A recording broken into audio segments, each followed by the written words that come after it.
राधे राधे दोस्तों। मैं सुनाऊंगी आपको एक राजा की 3 बेटियों की कहानी। अगर आप हमारे चैनल पर नए हैं तो चैनल को सब्सक्राइब कर लें। बहुत समय पहले की बात है। एक नगर में एक राजा रहा करता था जो सिर्फ खुद के बारे में सोचता था कि वह बहुत ही नेक सोच, दयालु और दरियादिली का इंसान है। उसे लगता था कि वह स्थितियों को सही से समझने, हर बात पर न्याय करने और हर विषय में उचित विचार रखने वाला व्यक्ति है। राजा की 3 बेटियां थीं। एक दिन उसने अपनी बेटियों को बुलाकर कहा, मेरे पास जो भी है वो सब तुम्हारा है। तुम तीनों को मुझसे ही जीवन मिला है, इसलिए मेरी इच्छा अनुसार ही तुम तीनों का भूत, वर्तमान और भविष्य बना हुआ है, जो आगे भी ऐसा ही बना रहेगा। मैं ही तुम तीनों का भाग्य बनाता हूँ। राजा की यह बात सुनकर उसकी 2 बेटियों ने शांत मन से राजा की बात में हामी भर ली, लेकिन तीसरी बेटी ने ऐसा नहीं किया। उसने कहा, नहीं, मुझे तो नहीं लगता कि आप ही हमारे हाथों में मेरा भाग्य बनाते हैं। राजा यह सुनते ही गुस्से में आ गया। उसने अपनी तीसरी बेटी की कही बातों को एक चुनौती के रूप में स्वीकार कर लिया। उसने खुद को अपनी तीसरी बेटी के सामने सही साबित करने की ठान ली और उसे जेल में बंदी बना दिया। इस वजह से राजा की तीसरी बेटी कई सालों तक जेल में बंदी बनी रही। राजा और उसकी बाकी की बेटियां राजसी जीवन जीते रहे।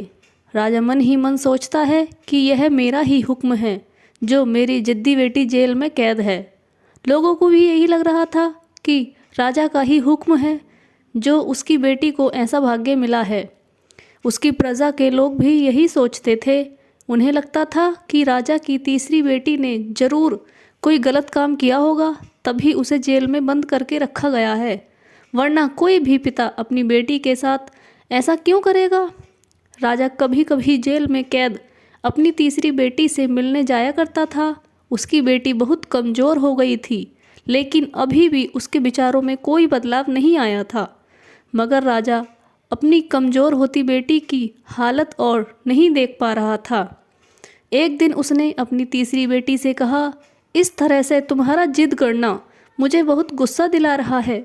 अगर तुम इसी तरह मेरी आंखों के सामने रही तो मैं गुस्से में न जाने क्या कर बैठूं।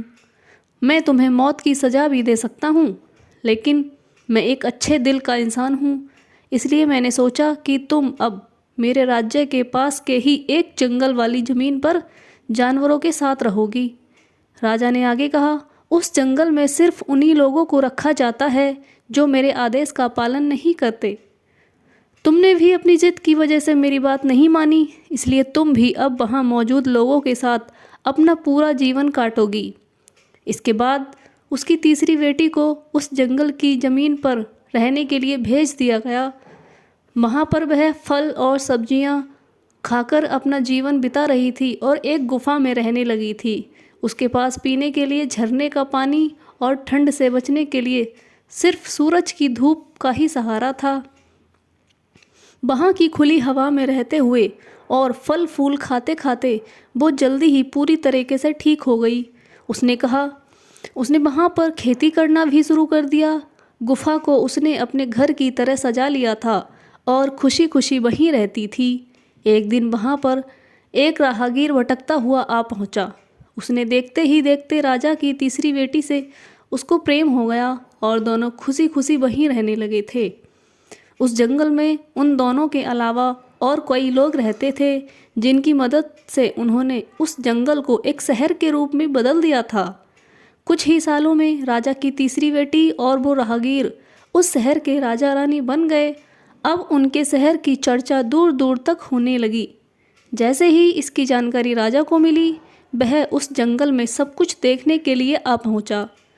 जब उसने वहाँ की राजगद्दी पर अपनी बेटी को बैठे देखा और साथ में एक खूबसूरत युवक को, तो उसके यह देखकर तो होश ही उड़ गए।